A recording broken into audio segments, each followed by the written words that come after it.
Hi friends, welcome to our channel The Radiant Classes। पिछले video में हमने पढ़ा चक्रवात कैसे उत्पन्न होता है, चक्रवात कितने तरह के होते हैं और उन सभी के बारे में हमने देखा, उष्णकटिबंधीय चक्रवात और शीतोष्णकटिबंधीय चक्रवात के बारे में। अब मैंने बोला था कि हर एक अलग जगह पर चक्रवात को अलग नामों से पुकारा जाता है, तो उसके बारे में हम देखते हैं। मैंने लिख दिया यहाँ पर। पहले सबसे देखते हैं साइक्लोन। हमारे भारत में या बांग्लादेश, इस तरह के हमारे जो नेबर कंट्री हैं, तो वहाँ पे अगर चक्रवात आता है तो हम लोग साइक्लोन कह के पुकारते हैं, साइक्लोन आया है। तो उसी तरह साइक्लोन का उत्पत्ति क्षेत्र की अगर बात की जाए तो वह हिंद महासागर में, अधिकांशतः हिंद महासागर में बनते हो। जरूरी नहीं है कि महासागर में ही बनेगा, अरब सागर के क्षेत्र में भी बन सकता है, बंगाल की खाड़ी के क्षेत्र में भी बन सकता है। तो ज़्यादातर हिंद महासागर में बनता है और अरब सागर और बंगाल की खाड़ी की तरफ मूव करता है। और इससे प्रभावित देश अगर बोला जाए तो भारत, बांग्लादेश, श्रीलंका, म्यांमार, ये सब प्रभावित देश होते हैं साइक्लोन से। ये तो हमारा भारत में लेके बोला जाता था। अब देखते हैं कि जो चक्रवात अटलांटिक महासागर में उत्पन्न होते हैं उन्हें हरिकेन चक्रवात कहा जाता है। हरिकेन चक्रवात अटलांटिक महासागर में उत्पन्न होते हैं और मैक्सिको की खाड़ी, फ्लोरिडा के तट, वेस्ट इंडीज के तटीय क्षेत्र को प्रभावित करते हैं। उसके बाद हम देखते हैं टाइफून। यूएसए में लोग हरिकेन कह के बुलाते हैं चक्रवात को। टाइफून के बारे में देखते हैं। यह पश्चिमी प्रशांत महासागर में टाइफून अधिकांशतः उत्पन्न होते हैं। टाइफून चक्रवात जापान, ताइवान, फिलीपींस और पूर्वी चीन सागर की ओर बढ़ते हैं और बेसिकली जापान में लोग, चीन में, ताइवान, फिलीपींस, इन देशों के लोग उन्हें टाइफून कह के पुकारते हैं। उसके बाद अगला है हमारा विली विली। ऑस्ट्रेलिया के लोग बेसिकली इसको बिली विली कह के पुकारते हैं, ऑस्ट्रेलिया के लोग, और यह दक्षिणी प्रशांत महासागर में इसका जोन बनता है। और एक है हमारा, अगर बात किया जाए साइक्लोन, हरिकेन, टाइफून, ये विली विली, ये सब क्या है, हमारे उष्णकटिबंधीय चक्रवात है। उष्णकटिबंधीय चक्रवात है। मैंने इसके बारे में पिछले क्लास में ही बता दिया था, आप लोग वीडियो में जाके देख सकते हैं। उष्णकटिबंधीय चक्रवात है। ये भी हमारा क्या है, उष्णकटिबंधीय चक्रवात है। उष्णकटिबंधीय चक्रवात है। ये भी क्या है, उष्णकटिबंधीय चक्रवात है। टाइफून भी हमारा उष्णकटिबंधीय चक्रवात है और विली विली भी हमारा उष्णकटिबंधीय चक्रवात है।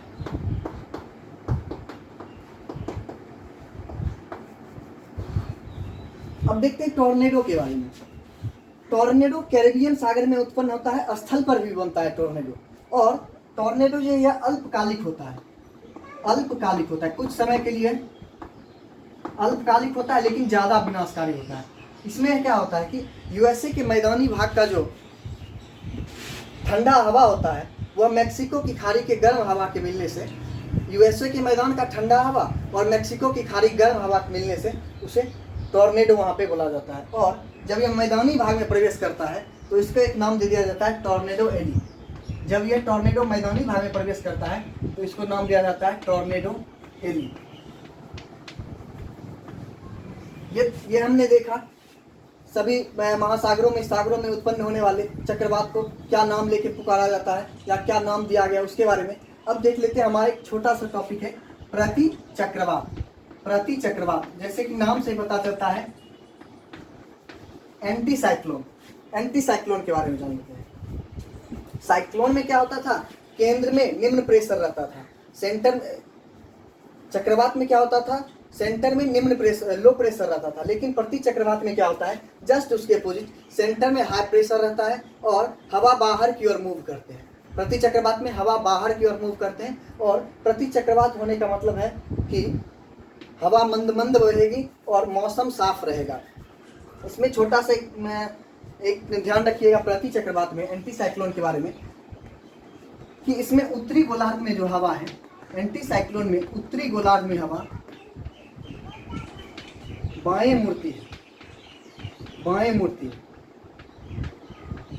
और दक्षिणी गोलार्ध में हवा दाएं की ओर मुड़ती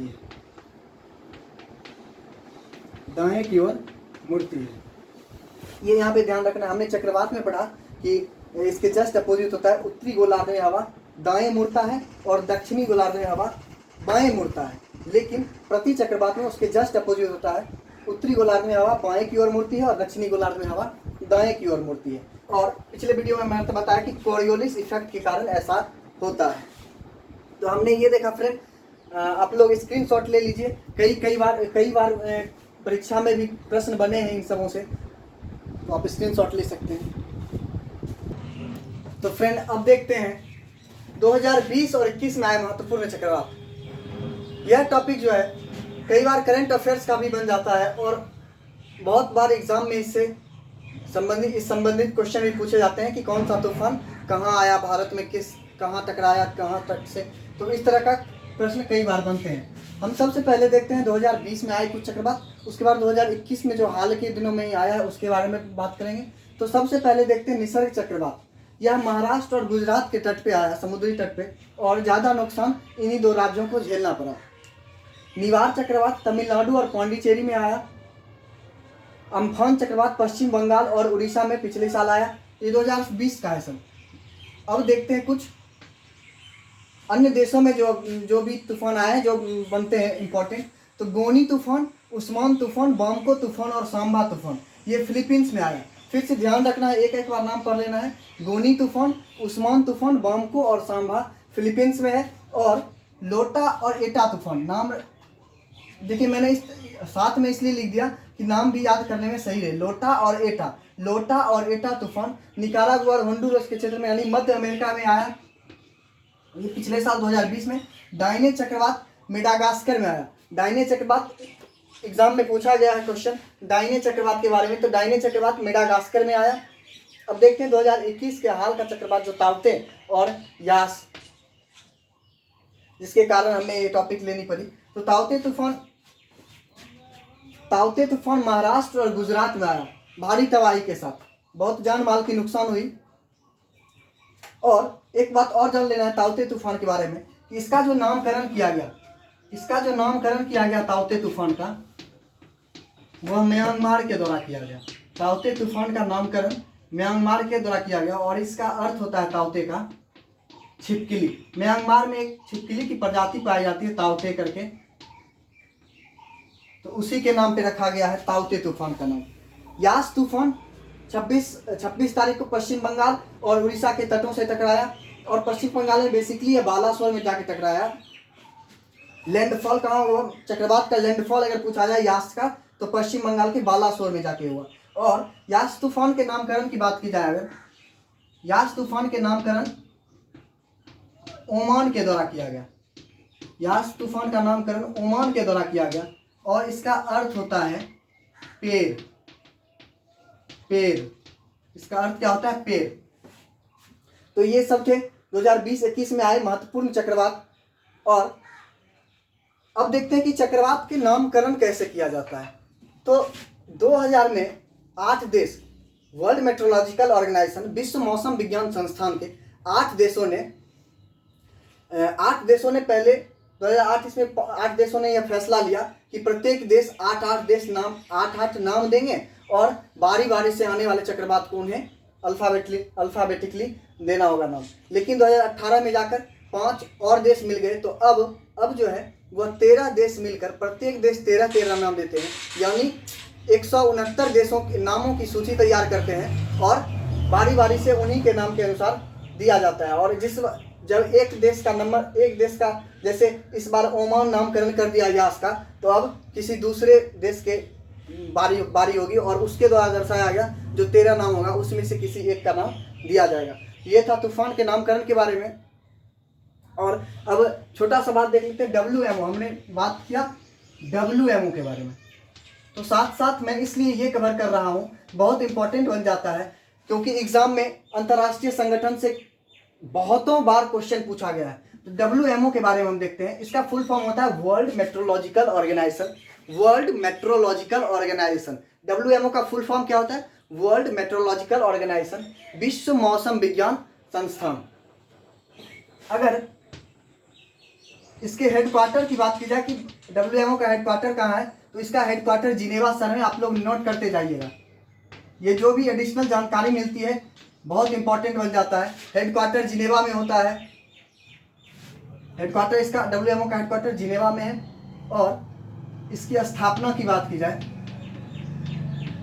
तो 1950 में इसकी स्थापना की गई।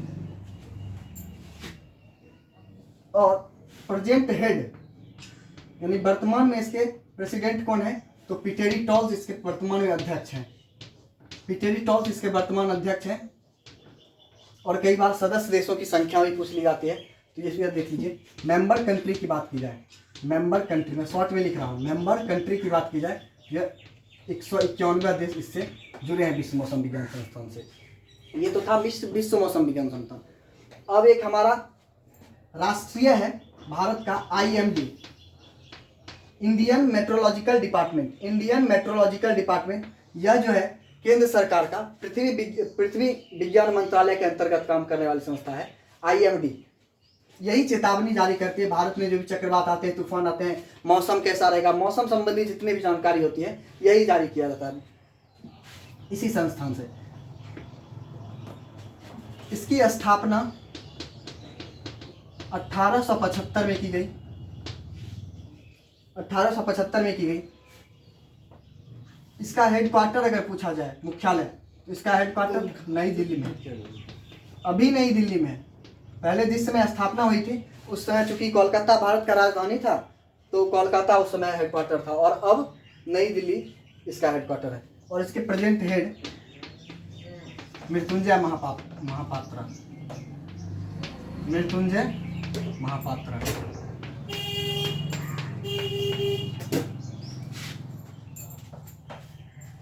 और विश्व मौसम विज्ञान दिवस, एक छोटा सा और देख लीजिए। विश्व मौसम विज्ञान दिवस कब मनाया जाता है? विश्व मौसम विज्ञान दिवस विश्व मौसम विज्ञान दिवस 23 मार्च को मनाया जाता है। विश्व मौसम विज्ञान दिवस 23 मार्च को। और भारतीय मौसम विज्ञान दिवस, यहाँ में देखिए, और भारतीय मौसम विज्ञान दिवस या राष्ट्रीय मौसम विज्ञान दिवस 15 जनवरी को मनाया जाता है। तो सब बात को नोट करते रहना है। एडिशनल जो भी जानकारी मिलती है तो आप एक बार देख सकते हैं। तो फ्रेंड, आशा करता हूं कि आप लोग को वीडियो अच्छा लगा हो, तो लाइक कमेंट जरूर करें। धन्यवाद।